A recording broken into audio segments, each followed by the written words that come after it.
বন্ধুর ছেলে লিওনেল মেসির জীবন কাহিনী। আমাকে অনেক কিছু স্যাক্রিফাইস করতে হয়েছিল যখন আমি আর্জেন্টিনা ছেড়ে আমার পরিবার ছেড়ে একটা নতুন জীবন শুরু করার উদ্দেশ্যে ঘর ছেড়ে বেরিয়ে পড়েছিলাম। কিন্তু আমি যা কিছু করেছিলাম শুধুমাত্র ফুটবলের জন্য, আমার স্বপ্নকে পূরণ করতে। এই কারণেই আমি অত বেশি পার্টি বা অন্যান্য মজার জিনিসগুলো করে বেড়াই না।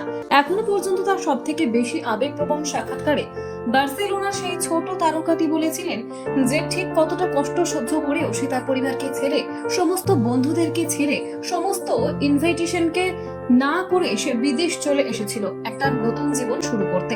এত ছোট বয়সেও সে এত বড় একটা ডিসিশন নিয়েছিল, কারণ একদম ছোটবেলা থেকেই তার লক্ষ্য পরিষ্কার ছিল।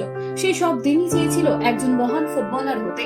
তার অন্য কোনো কিছুই তার কাছে তার জীবনে কোনো দিনই এর থেকে বেশি মূল্যবান ছিল না। আমাদের মধ্যে খুব কম মানুষই হয়তো এটা জানেন যে মাত্র 11 বছর বয়সে মেসির গ্রোথ হরমোন ডেফিসিয়েন্সি রোগ ধরা পড়ে। Local power house river plate তার প্রোগ্রেসের প্রতি ইন্টারেস্টেড ছিল, কিন্তু তারা তার চিকিৎসার জন্য প্রতি মাসে জরুরি $900 খরচ করতে রাজি ছিল না।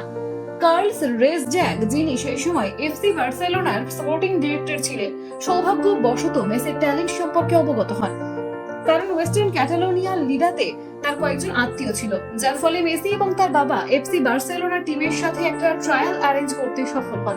13 বছর বয়সেও মেসি একটা ইউজ ন্যাপকিনে বার্সেলোনার সাথে তার প্রথম কন্ট্রাক্ট সাইন করেন, কারণ সে এতই উৎসাহিত ছিল যে সে চেয়েছিল ডিনারটা শেষ হওয়ার আগে যেন তাকে সাইন করিয়ে নেওয়া হয়।